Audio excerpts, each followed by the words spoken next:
Selamat siang, bertemu lagi bersama kami dalam acara Viral News. Ya, masih bersama saya, Roni Manggolo Patikawa, dan mitra saya, Dila Barbara Kaban. Seperti biasa, kami akan membacakan berita terviral, terupdate, dan terpercaya. Ya, berita pertama akan dibacakan oleh Dila.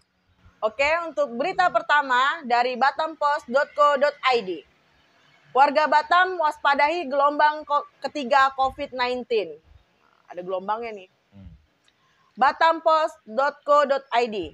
Singapura kini tengah mengalami lonjakan kasus COVID-19. Negara yang sudah 80% lebih menyelenggarakan vaksinasi ini mengalami kenaikan kasus pasca mencoba berdamai dengan COVID-19. Kepala Dinas Kesehatan Kota Batam, Didi Kusmarjadi, mengatakan di Batam meski kemarin 0 tambahan kasus, namun acara gelombang ketiga bisa terjadi kapan saja. Hal ini tidak terlepas dari mengendornya penerapan prokes dan aktivitas masyarakat yang lalai dan menjadi celah virus penyebaran dengan cepat. Saat ini sudah cukup lapang aktivitas masyarakat, namun perlu diingat jangan abai, karena kita harus berkaca dari kasus Singapura. Mereka totali sudah 80% all doses, namun sekarang kasus mereka melonjak kembali. Batam sebagai pintu masuk harus waspada, apalagi virus ini terus bermutasi, jelasnya. Kejadian ini harusnya menjadi pelajaran bagi Batam. Meskipun pemerintah sudah memberikan kelonggaran, harus tidak ada kelalaian yang memicu kembali penyebaran virus COVID-19. Kasus memang sudah turun, namun ini merupakan kewaspadaan terhadap lonjakan kasus atau gelombang ketiga. Jangan sampai lonjakan terjadi karena kelalaian semua pihak. Jadi saya minta 5M tetap berjalan. Di luar itu, tim medis yang terus mengencangkan testing atau tracing di lapangan, bebernya. Tuh. Jadi di Batam itu kita lagi waspada untuk gelombang ketiga dari COVID-19. Gitu. Jadi naik lagi gelombangnya. Bakalan ada PPKM yang level nggak tahu level berapa. Naik level lagi mungkin. Level pedas mungkin bang. Bukan Indomie level pedas. Iya. Jadi bukan Indomie aja yang ada levelnya ya. Harus ingat tetap laksanakan 5M. Kemarin tuh 3M Dil. Apa itu bang? Dulu tuh 3M aku tahu. Menjaga jarak, menggunakan masker, mencuci tangan. Yang dua lagi nih apa nih? Lagi apa ya? Apa ini? Mengapa? Yang tahu tulis di kolom komentar. Ya, dua lagi soalnya kami lupa. nggak tahu dua lagi apa. Mungkin untuk saling ini kali. Menjaga komunikasi. Menjaga komunikasi. Bahasa isyarat. Social distancing ya. Menjaga jarak, social distancing. Oh ya, social distancing. Mungkin menjaga komunikasi gitu kan bisa jadi. Oke, untuk tapi Bang, Singapura berarti udah mulai gelombang ketiga dong. Tapi kemarin udah dibuka bulan Oktober nih. Beritanya itu nanti Oktober udah dibuka loh Singapura. Iya. Enggak, tapi kalau ada Batam udah dibuka kan? Oktober kan? Sudah. Tapi kenapa mau ada gelombang itu? Waspada. Ya. Ya. Oke, untuk berita selanjutnya dibawakan oleh Pak Roni. Silakan, Pak. Baik. Berita selanjutnya dari Batam News. Kronologi 2 ABK kapal muatan semen hilang di perairan Batu Ampar.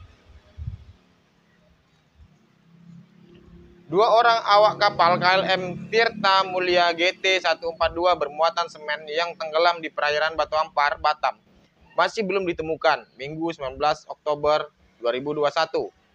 Kedua ABK tersebut yakni Andi Abdul Ghani dan Sofyan. Mereka ikut tenggelam pada saat hendak melakukan penanggulangan kebocoran kapal dan hendak dibawa ke pelabuhan Batu Ampar. Namun, pada saat perjalanan sambil melakukan perbaikan, tiba-tiba air masuk dan mengakibatkan karam. Dari 6 awak kapal yang ada di kapal tersebut, kedua orang tidak berhasil menyelamatkan diri. Kepala Basarnas Tanjung Pinang, Biswadi, menjelaskan pihaknya sudah melakukan upaya maksimal namun masih belum mendapat hasil. Kami juga sudah berupaya melakukan penyelamatan ke dalam kapal. Dari hasilnya masih nihil, katanya. Namun tim SAR akan terus melakukan pencarian korban. Jadi itu ada kapal muatan semen tenggelam. Kapal ini statusnya sudah bocor. Sudah bocor. Jadi kapal KLM Tirta Mulia GT142. Dia bermuatan semen, kapalnya udah bocor. Jadi mau dibawa ke Batu Ampar untuk diperbaiki. Ternyata. Sambil dalam perjalanan ke Batu Ampar, Sudah. dia memperbaiki dalam kapal. Ternyata bocor lagi kapalnya dan tenggelam. Kapal itu akhirnya tenggelam. Ada 2 ABK kapal yang belum diselamatkan, belum terselamatkan, menghilang. Mudah-mudahan 2 ABK itu cepat ditemukan. Cepat ditemukan. Dalam keadaan sehat walafiat. Dan keluarga bisa lebih tenang lagi lah. Ya. Kepada keluarga kami ucapkan turut berduka atas tenggelamnya kapal KLM Tirta Mulia GT 142. Karena kan semen ya Bang ya, Iya, semen semen. itu berat loh. Jadi mobil aja, mobil truk gitu aja bawa semen itu mobilnya udah kayak goyang-goyang ya. Kayak gitu, Iya. apalagi kapal yang udah bocor lagi. Tuh. Baik, berita selanjutnya akan dibacakan oleh Dila. Oke, untuk berita selanjutnya dari postmetro.co. Penyeludupan sabu bernilai 128 miliar di Batam berhasil digagalkan. Banyak ya, Sabu lagi. 128 miliar loh. Batam, postmetro.co. Tim gabungan Satuan Reserse Narkoba Polresta Barelang bersama Bea Cukai Kota Batam dan Kanwil Bea Cukai Provinsi Kepri berhasil menggagalkan penyeludupan narkotika jenis sabu sebanyak 107.258 kg asal negara Cina Minggu tanggal 5 bulan 9 di perairan Pulau Putri Nongsa. Nongsa. Hal tersebut disampaikan Wakapolda Kepri Brigjen Pol Darmawan pada konferensi pers di Mapolresta Barelang Senin tanggal 20 bulan 9 2021. Kenapa baru sekarang dirilis? Karena kita mencoba mengungkapkan jaringan. Kemudian kita juga membuka link dalam rangka mengembangkan sehingga kita mendapatkan hasil yang lebih besar. Karena pada prinsipnya persoalan narkoba ini tidak dilakukan oleh perorangan, ini dilakukan oleh sindikasi, terang Wakapolda Kepri Brigjen Pol Darmawan. Dijelaskannya ada 5 tersangka yang diamankan dan terlibat dalam sindikat penyeludupan sabu yang dikirim dari Malaysia tujuan Kalimantan ini. Batam hanya dijadikan jalur pelintas oleh mereka. 5 yang kita amankan diantaranya inisial RA 26 tahun asal Jakarta, Aja 23 tahun dari Jatim, EH 25 tahun dari Bitung Sulawesi Utara, Ros dari Batam, dan H dari Jawa Barat. Sementara satu lagi DPO berinisial GB, jelas Darmawan. Ini bisa dikatakan modus baru. Biasanya mereka selalu menggunakan kapal nelayan tetapi sering terendus. Kali ini menggunakan kapal mewah yacht. Tetapi bagi kami dengan kerjasama dan sinergi yang baik dan mendapatkan informasi, modus ini menjadi biasa dan kita bisa ungkap. Ini bukan main-main jika lolos berapa banyak yang menjadi korban narkotika. Diungkapkan Darmawan, ini sabu yang diamankan diperkirakan bernilai 180 miliar rupiah. Polisi juga mengamankan kapal mewah yacht, tas ransel pembawa sabu. Bagi kami, narkoba ini tidak ada alasan, hanya satu kata berantas. Karena narkoba ini akan menghilangkan generasi kita ke depannya. Pungkasnya. Itu narkoba, setiap hari ada berita narkoba. Iya, setiap hari ada berita narkoba. Dan tidak ini tuntas-tuntas. 280.000 kilogram. Besar. 200 kilo? 200, hampir 100 lebih, Bang. 100 kilo? 100 lebih kilo, itu duitnya 128 banyak. ember gitu. Jadi banyak gitu ya nanti. Jadi Batam ini sebagai tempat melintas saja, tapi ya, jadi dia ini enggak, cuman apesnya tuh pas di Batam. Dia gitu. Tidak mengedarkannya di Batam. Dan kali bawanya pakai pesawat ya, jangan lewat air. Tangkaplah dia, lebih payah lah dia. Beli pesawat jet. 128 miliar sekali angkut, dia bisa beli pesawat jet. Dia ketangkapnya di Nongsa. Nangkapnya di Nongsa di Pulau Putri. Mungkin kayak biar kayak turis-turis gitu. Jadi, kan pakai kapal mewah. Ingatkan sekali lagi Dil, bahwasanya yang sekolah swasta pun jangan. Gak boleh. Narkoba itu perusahaan negeri ya, tapi karena kita swasta tetap aja rusak. Jadi jangan jangan ya, tolong ya. Oke, untuk berita selanjutnya Pak Roni silakan. Oke, baik. Berita selanjutnya masih dari Batam. Batam News. Polisi buru remaja balap liar di Karimun. 13 kendaraan diamankan. Aduh, udah ada mau sirkuit loh nanti di Nongsa. Ngapain kalian balap liar gitu? Jangan sampai kalian curi motor juga. Yang kemarin ya. Nonton video yang kemarin ada itu ketangkep curi motor untuk balap liar. Ya, di video sebelumnya ya. Malah sekarang ini balap liar beneran orang. Aduh, apa sih gunanya, nggak ada loh. Bagus mending ikut-ikut kayak lomba road race, drag race gitu kalian belajar. Belajar tuh sama orang yang profesional, jangan yang kayak gini-gini standing gitu. Apa? Gak ada untungnya. Marah dia.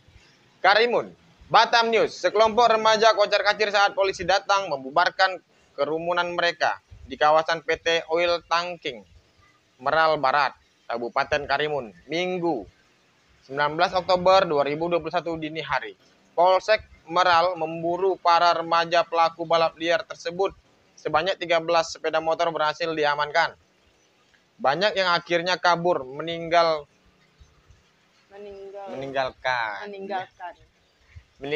kendaraan mereka. Kapolsek Meral AKP Erdinal menegaskan pihaknya melakukan penertiban kawasan itu. Kami dapat laporan warga, pas di sana banyak yang kumpul-kumpul dan ada juga yang melakukan aksi balap liar, kata Erdinal. Saat itu petugas datang, para remaja tersebut kabur, melarikan diri. Beberapa di antaranya tertangkap saat kabur lewat semak-semak. Lari mereka dan yang diamankan itu kita dapat saat lari ke dalam semak-semak, ujar Kapolsek. Rata-rata mereka remaja dan banyak yang masih sekolah, tambah Erdinal. Gimana sih Pak? Erdinal itu Kapolsek. Iya, Pak Erdinal. Pihak menyerahkan kendaraan yang diamankan tersebut ke Satlantas Polres Karimun guna proses selanjutnya. Proses selanjutnya di Satlantas, kata Kapolsek. Jadi balap liar nih susah juga. Udahlah. Emosi anak muda. Balap liar ketangkep motornya kenapa ditinggal deh? Salah sebenarnya. Dia jadinya jadi balap lari deh. Ya, jadi balap lari. Buat apa kayak gitu? Dari rumah mau balap liar, pas dia datang polisi jadi balap lari. Dia balap lari, motor ditinggal dia lari. Tuh, buat apa kayak gitu? Nyusahin aja gitu kan. Ya, akhirnya sekarang motornya yang ketinggalan buat orang tuanya atau anak adik-adiknya yang motornya ketinggalan bisa datang ke Kapolsek Meral. Motornya lagi ditahan di situ. Tapi bagus loh dia menyelamatkan dirinya sendiri ya. Pulang-pulang nanti, mana motormu nak? Tinggalan. Dan tadinya balap liar jadi balap lari, Mak. Oke, berita selanjutnya dari mancanegara. Oke, dibacakan oleh Dila. Oke, berita selanjutnya dari tribunnews.com. Kasus penganiayaan YouTuber Muhammad Kece. Bareskrim bakal periksa Irjen Napoleon besok. Ada juga penganiayaan nih. Penganiayaan. Masih dalam penjara. Muhammad Kece itu tahu nggak? Aku kece dari lahir. Ya beginilah. Ya itu ya. Bukan. Muhammad Kece itu YouTuber. Nanti kita ngobrolin setelah beritanya. Oke, tribunnews.com Jakarta. Irjen Napoleon Bonaparte akan diperiksa atas dugaan penganiayaan terhadap tersangka kasus penistaan agama Muhammad Kece pada Selasa 21 bulan 9 2001 besok. Insya Allah hari Selasa tanggal 21 2001 dia Dirjen Napoleon akan diperiksa, kata di Tirpidum Bareskrim Brigjen Andirian Jajadi saat dikonfirmasi Senin 20 bulan 9 2021. Andi menuturkan penyidik akan melakukan serangkaian pemeriksaan saat terlebih dahulu sebelum penetapan tersangka. Rencananya gelar perkara ini akan dilakukan pekan ini. Masih ada beberapa saksi yang akan diperiksa sebelum gelar penetapan tersangka, tapi dalam minggu ini, tungkasnya. Diketahui Irjen Napoleon Bonaparte merupakan terpidana kasus dugaan suap dari Joko Chandra yang kini mendekam di rutan Bareskrim Polri, Jakarta Selatan. Lokasi yang sama dengan tempat penahanan Muhammad Kece. Irjen Napoleon diduga menjadi pelaku yang dilaporkan Muhammad Kece ke Bareskrim Polri atas dugaan penganiayaan di dalam rutan Bareskrim Polri. Diberitakan sebelumnya, Bareskrim Polri membenarkan bahwa Muhammad Kece melaporkan kasus dugaan penganiayaan yang dialami di dalam rutan Bareskrim Polri, Jakarta Selatan. Oke. Mengapa di dalam rutan masih ada penganiayaan? Oleh polisi. Tapi itu polisinya dari luar kayaknya, Bapak itu.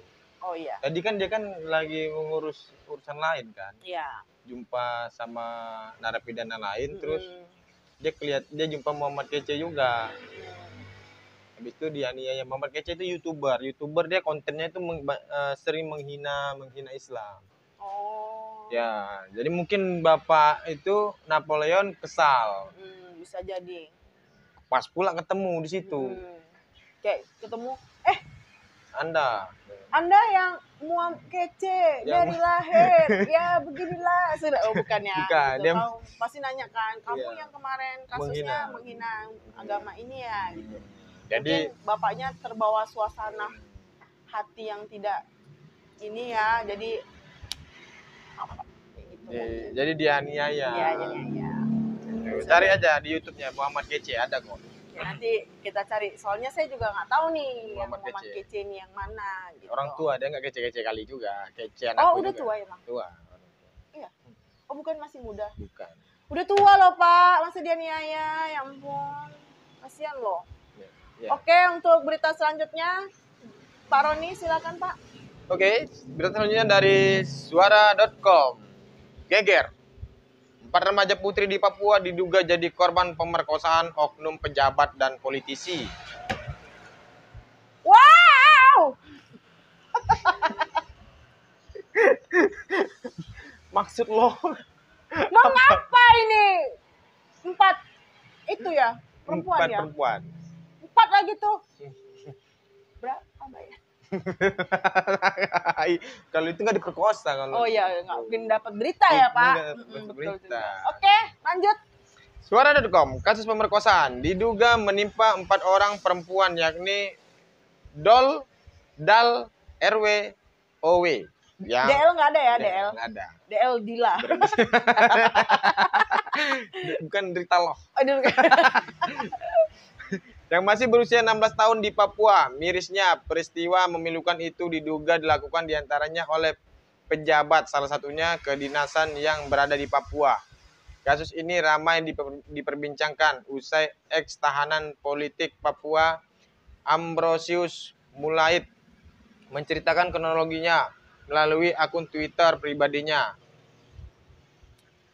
Dalam curhatnya menyampaikan, dugaan tindak pemerkosaan tersebut berawal dari ajakan paman korban yang mengiming-imingkan korban untuk jalan-jalan ke Jakarta. Ajak korban ke Jakarta tanpa pengetahuan orang tua atau keluarga pada pertengahan bulan April 2021 lalu. Dan modus hanya mau kasih uang pada bulan Juni, tetapi berubah menjadi aksi penculikan berencana dengan pelaksanaan memberikan minuman alkohol, mengajak ke bar, menganiaya, kata Ambrose dalam cuitannya. Ambrose menuturkan bahkan para korban ini mendapatkan ancaman teror hingga intimidasi agar korban menurut pada permintaan pelaku. Salah satunya orang tua korban tidak akan pernah memberikan uang sebagaimana yang diberikan oleh pelaku. Pelaku akan memberikan promosi jabatan kepada orang tua korban dan bahkan korban akan diajak untuk menangani proyek-proyek pembangunan di Papua dan lain-lain, lanjut Ambrose. Lanjut Ambrose mengatakan usai korban diancam, kemudian korban diberikan minuman keras hingga tak sadarkan diri. Salah satu dari 4 korban bahkan telah mendapatkan perlakuan kekerasan seksual berkali-kali dari oknum pimpinan dinas di Provinsi Papua. Semua perlakuan biadab para pelaku predator seks ini akhirnya terkuak setelah pihak keluarga mendengar adanya desas-desus keberangkatan anak-anak mereka. Tuturnya, kata Ambrose, kasus tersebut sempat dilaporkan ke Polsek Heram di Papua, namun kabarnya baik, pengacara maupun keluarga korban justru diajak berunding agar kasus diselesaikan secara kekeluargaan. Sementara itu, Sementara itu, untuk mencari keadilan yang lebih jelas, para keluarga korban akan mendatangi Komnas Perempuan RI di Jakarta Pusat pada Jumat 10 Oktober 2021 hari ini. Keluarga korban akan mengadukan kasus tersebut ke Komnas Perempuan. Jadi dia modusnya itu mau dibawa jalan-jalan ke Jakarta. Tapi kayaknya udah dibawa jalan-jalan ke Jakarta. Enggak, itu modusnya itu Bang, mau dia apa namanya diajak untuk proyek-proyek pembangunan Papua. Orang tuanya atau orang siapa? tua kan anak-anaknya tuh. Anaknya kan untuk apa proyek? Kan masih anak-anak 16 tahun. Oh iya juga. Dia mau dibawa ke Jakarta jalan-jalan katanya. Ya kok mau? Jalan-jalan di anak-anak ABG. Iya juga.